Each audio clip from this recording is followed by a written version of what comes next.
What happens when a beloved comedy legend walks into what should be a routine talk show appearance, only to find himself face to face with the most hostile interviewer on daytime television? What you're about to witness is the moment Joy Behar's trademark arrogance finally met its match, and the explosive confrontation that followed will leave you speechless. This is the interview that ended with Joy Behar storming off her own show, but the build-up to that moment is even more shocking than you think. Make sure to hit that subscribe button and drop a comment below because you won't believe how this unfolds. The View's studio buzzed with its usual pre-show energy as Adam Sandler settled into the guest chair, his familiar easy smile warming the room. The audience seemed genuinely excited to see the comedy icon, their applause enthusiastic and genuine. But as the cameras rolled and the red recording light flickered on, something in Joy Behar's demeanor immediately set a different tone. "So Adam," Joy began, her voice carrying that sharp edge viewers knew all too well, "I have to ask about your latest movie. I mean, really? Another juvenile comedy? At your age, don't you think it's time to grow up and make something with actual substance?" Adam's smile faltered slightly, but he maintained his composure. "Well, Joy, I make movies that make people laugh. I think in times like these, people need something to smile about. You know, comedy has always been about bringing joy to folks who might be having a tough day."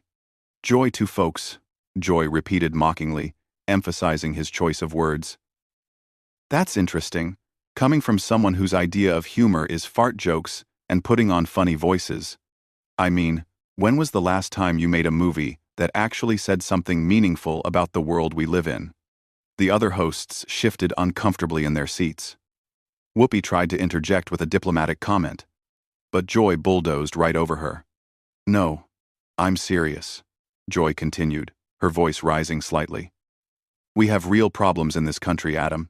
Climate change, political division, social justice issues, and here you are making millions off the most basic, lowest common denominator entertainment.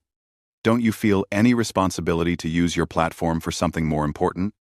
Adam took a measured breath, his famous laid-back demeanor still intact but showing the first signs of strain. "Look, Joy, I understand you have strong feelings about this, but I think you're selling both comedy and audiences short. When a kid laughs at one of my movies, when a parent gets to forget their stress for an hour and laugh with their family, that matters. That's meaningful." "Oh, please," Joy scoffed, actually rolling her eyes on camera. "That's just Hollywood spin. You're making mindless content that dumbs down society. Kids should be learning about important issues, not wasting their time on your infantile humor." The tension in the studio was becoming palpable. Even the production crew behind the cameras looked uncomfortable as Joy's attack continued relentlessly. "And another thing," Joy pressed on, clearly warming up rather than winding down. "Your movies consistently portray women as objects or one-dimensional characters. How do you justify perpetuating these harmful stereotypes in an era where women are fighting for equal representation?" Adam's jaw tightened almost imperceptibly. "Joy, with respect, I think you're mischaracterizing my work. I've worked with incredibly talented female comedians and actors. Many of my movies have strong female characters, and I've always tried to create roles that showcase women's comedic talents. Name one?" Joy shot back immediately, leaning forward aggressively. "Name one movie where the woman isn't either the nagging wife, the unattainable love interest, or the butt of the joke." "Well, in Grown Ups, Maria Bello and Salma Hayek both had substantial roles where they were equal partners to their husbands in the story. In Billy Madison, Bridget Wilson's character was intelligent and independent. In Happy Gilmore, Julie Bowen played a successful professional who wasn't defined by her relationship with my character." Joy waved dismissively. "Those are supporting roles at best. Token characters to make your movies seem less sexist than they actually are.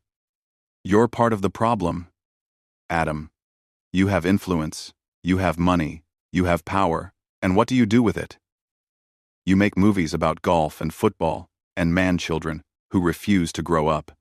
The audience was beginning to murmur, some clearly uncomfortable with Joy's increasingly hostile tone.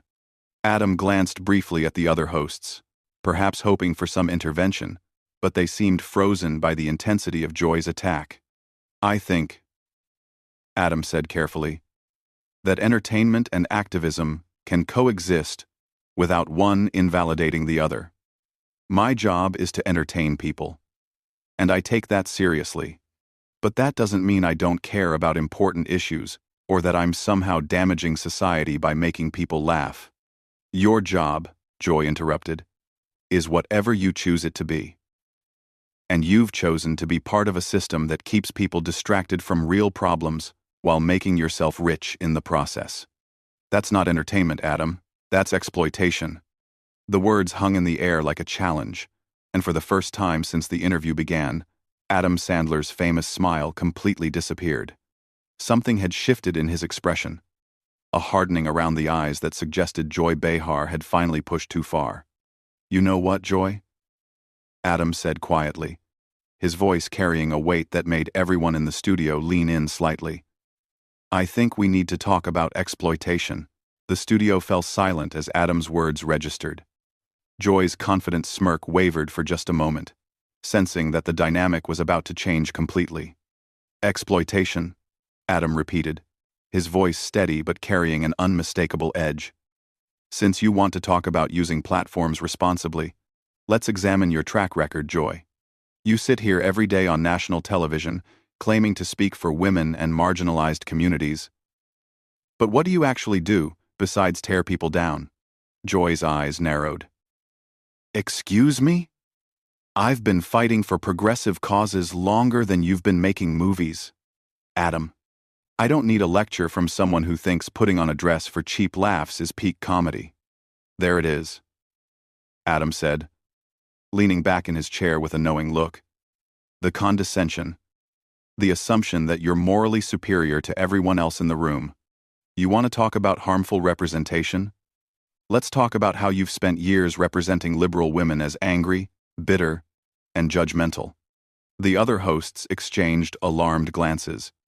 This had gone far beyond a typical heated discussion into genuinely dangerous territory. "How dare you?" Joy snapped, her voice rising to a level that made the studio audience visibly uncomfortable. "I represent real women, with real concerns about the direction of this country. Not everyone has the luxury of making jokes while the world burns around them. Real women," Adam repeated thoughtfully. "Tell me, Joy, when was the last time you actually listened to what real women want? Because in my experience, most women, like most people, appreciate being able to laugh. They appreciate entertainment that doesn't lecture them or make them feel guilty for enjoying themselves. That's because they've been conditioned by a patriarchal society to accept substandard content." Joy shot back. "It's internalized misogyny, Adam. These women deserve better than the garbage you're feeding them." Adam shook his head slowly. "Do you hear yourself?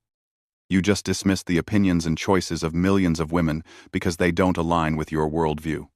You're literally saying that women who enjoy my movies are too stupid or too brainwashed to know what's good for them. How is that empowering? I'm saying they deserve content that challenges them intellectually rather than pandering to the lowest common denominator," Joy replied, but there was a defensive note creeping into her voice. "No. You're saying you know better than they do about what they should want, what they should enjoy, what they should think. That's not feminism, Joy. That's elitism disguised as activism." The audience was completely silent now, sensing that they were witnessing something unprecedented. Joy Behar, known for her quick wit and sharp tongue, seemed to be struggling to maintain her usual dominance. "I think," Whoopi finally attempted to interject, "maybe we should move on to discussing Adam's upcoming projects and give everyone a chance to cool down." "No," Joy said sharply, turning briefly to glare at her co-host before refocusing on Adam. "I want to hear more about how the man who made Jack and Jill thinks he understands feminism better than a woman who's been in this business for decades." Adam smiled then. But it wasn't his usual warm, goofy grin. It was something sharper, more calculated. Since you brought up Jack and Jill, let's talk about that. You're right, it wasn't my best work. It was silly. It was over the top. It was exactly what you'd expect from an Adam Sandler movie.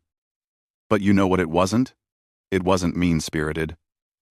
It didn't mock people for their appearance, their beliefs, or their backgrounds. It didn't punch down at anyone. It was 2 hours of a man in drag making offensive jokes, Joy countered. And you've spent the last 20 minutes making offensive comments about my career, my character, and my fans. The difference is, my movie was clearly labeled as comedy. Your behavior is being passed off as journalism. Joy's face was beginning to flush with anger. Don't you dare compare your Hollywood nonsense to legitimate political discourse. I'm holding you accountable for your impact on society. No. You're grandstanding, Adam replied calmly. You're using me as a prop in your ongoing performance as the moral authority of daytime television. You don't actually care about my movies or their impact. You care about demonstrating your intellectual superiority to your audience. That is absolutely ridiculous. Joy sputtered. But her usual composure was clearly cracking. Is it? Then tell me, Joy. What specific scenes in my movies do you find most problematic? Quote me some dialogue that you think is harmful. Give me concrete examples of how my work has damaged society. Joy opened her mouth to respond, then closed it, clearly caught off guard by the direct challenge. You can't, can you? Adam continued. Because you haven't actually watched my movies. You're critiquing an idea of what you think my movies are based on cultural assumptions, and maybe some clips you've seen online. You're literally judging work you haven't experienced firsthand. I don't need to watch every Adam Sandler movie to understand their cultural impact, Joy said, but her voice had lost much of its earlier venom. Actually, if you're going to publicly attack someone's work on national television, yeah, you kind of do. That's called intellectual honesty. Joy. It's the difference between legitimate criticism and character assassination. The tension had shifted dramatically. Where Joy had started the interview as the aggressive prosecutor, she now found herself on the defensive, struggling to maintain her position against Adam's increasingly pointed responses. You know what your real problem is with me? Adam asked, his voice growing quieter but somehow more intense. It's not my movies. It's that I'm successful making content that doesn't fit your narrow definition of worthwhile art. It threatens your narrative that entertainment has to be either politically correct or culturally irrelevant. Joy's hands were visibly trembling now, whether from anger or something else entirely. My problem with you is that you waste talent and opportunity while real artists struggle to get their meaningful work seen. And there it is, Adam said with a sad shake of his head. The real Joy Behar worldview. Success without your approval is illegitimate. Joy without your permission is wasteful. You've appointed yourself the gatekeeper of what entertainment should be, and anyone who succeeds outside your parameters must be torn down. Joy's eyes flashed with something dangerous as Adam's words hit their mark. The careful veneer of television professionalism she'd maintained for decades was crumbling in real time. You think you're so clever, don't you? She said, her voice now carrying a bitter edge that made everyone in the studio uncomfortable. Coming in here with your fake, humble act, pretending to be just a regular guy who wants to make people laugh. But I see right through it. Adam, what exactly do you see, Joy? Adam asked, genuinely curious now about where she was heading. I see a privileged white male who's built a career on mediocrity and is now lecturing me about integrity. You've coasted on nepotism and industry connections, while actual talented people, women, people of color, have been shut out. And you have the audacity to sit there and act like you've earned your success through merit. The accusation hung in the air like a toxic cloud. Even the other hosts looked shocked at how personal and ugly Joy's attack had become. Adam's expression hardened completely. Joy, I think you need to be very careful about what you say next. You're making accusations about my character and my career, that are not only false, but potentially damaging. Oh. Am I making you uncomfortable? Joy sneered. Good. Maybe you'll think twice before coming on national television and attacking women who actually care about making a difference in the world. I haven't attacked you, Joy. I've responded to your attacks on me with facts and observations about your behavior. But if you want to make this personal, let's talk about your career. Let's talk about how you've built your brand on being the angry liberal woman who tears people down for not meeting your impossible standards. How dare you, Joy spat, her face now noticeably red. I have spent my entire career fighting for progressive values, for women's rights, for social justice. What have you done besides make money off juvenile humor? I've made millions of people happy, Adam replied simply. I've given families something to enjoy together. I've provided work for hundreds of actors, writers, and crew members. I've donated quietly to charities without making it part of my public image. But most importantly, I've never used my platform to personally destroy people who disagree with me. You're destroying society with your mindless content, Joy shot back. But her voice was becoming shrill now. Desperate. No, Joy. You're destroying discourse with your toxic approach to disagreement. You can't handle the fact that someone just challenged your behavior, so you're escalating to personal attacks and unfounded accusations. This is exactly why people are tired of this kind of politics. Joy stood up abruptly from her chair, her movement so sudden that it startled the entire panel. I don't have to sit here and be lectured by someone who thinks Saturday Night Live reject sketches are high art. Nobody's making you stay, Adam said quietly, but his words carried clearly through the studio's sudden silence. What did you just say to me? Joy demanded, her voice rising to a near shout. I said nobody's making you stay. You're choosing to be here, just like you're choosing to behave this way. You're choosing to attack me personally, because you can't defend your position intellectually. You arrogant piece of trash, Joy exploded, completely losing control now. Who do you think you are coming into my house and disrespecting me like this? The audience gasped audibly. Sunny Hostin covered her mouth in shock. Sarah Haynes looked like she wanted to disappear into her chair. Even Whoopi, who had seen plenty of heated moments on the show, looked stunned by Joy's complete meltdown. Your house? Adam repeated, raising an eyebrow. This is a television studio, Joy, not your personal kingdom. And respect is earned through behavior, not demanded through position. That's it, Joy screamed, her voice cracking with rage. I'm done with this. I'm done with you. I'm done with this conversation. I'm done with pretending that people like you deserve a platform. She began fumbling with her microphone, her hands shaking with anger as she tried to remove it. Joy, please, Whoopi finally managed to interject. Let's just take a commercial break, and everyone can cool down. No, Joy snapped at her co-host. I'm not taking a commercial break. I'm not cooling down. I'm leaving. I will not sit here and be insulted by this Hollywood hack who thinks he's better than everyone else. I never said I was better than anyone, Adam said calmly, watching Joy's frantic attempts to free herself from her microphone. But I also won't sit here and be your punching bag while you work through whatever personal issues are driving this hostility. Personal issues? Joy whirled around to face him, her microphone still half attached, and creating feedback through the studio speakers. You think this is about personal issues? This is about principles. Adam, this is about caring about something more than box office, receipts, and celebrity status. This is about you being unable to handle someone disagreeing with you without having a complete emotional breakdown. Adam replied. And honestly, it's pretty sad to watch. Crom. That was the final straw. Joy yanked the microphone completely off, threw it down on the table where it landed with a loud thud, and pointed an accusatory finger at Adam. You know what? Fine. You win, Adam.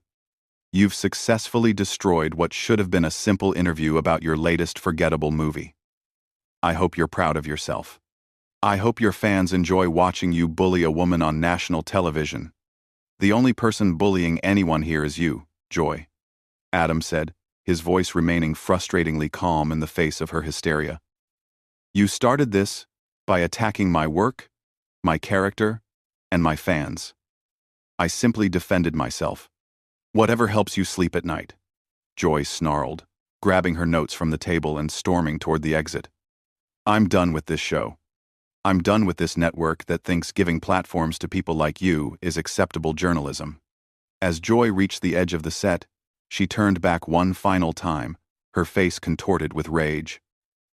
"You want to know what exploitation really looks like, Adam? It's you exploiting the goodwill of decent people who think you're just a harmless entertainer while you spread your toxic masculinity and backwards values to their children." Adam shook his head sadly. "Goodbye, Joy. I hope you find whatever you're really looking for, because it clearly isn't in this studio." With that, Joy Behar stormed off the set of The View, leaving behind a stunned studio, a traumatized panel of co-hosts, and an audience that had just witnessed one of the most shocking meltdowns in daytime television history. The camera lingered on Adam Sandler, who sat quietly in his chair, looking more disappointed than victorious, as the reality of what had just happened settled over everyone in the room. The silence stretched on for what felt like an eternity, broken only by the sound of Joy's heels clicking angrily down the hallway as she made her exit from not just the interview, but apparently from the show entirely. That's the story of how Adam Sandler's quiet dignity and measured responses completely dismantled Joy Behar's carefully constructed television persona, exposing the toxic behavior that had been hiding behind years of political rhetoric and moral grandstanding. What did you think of Adam's handling of this situation? Was he right to stand his ground, or should he have taken a different approach? Let me know in the comments below, and make sure to subscribe for more shocking behind-the-scenes stories from the world of entertainment.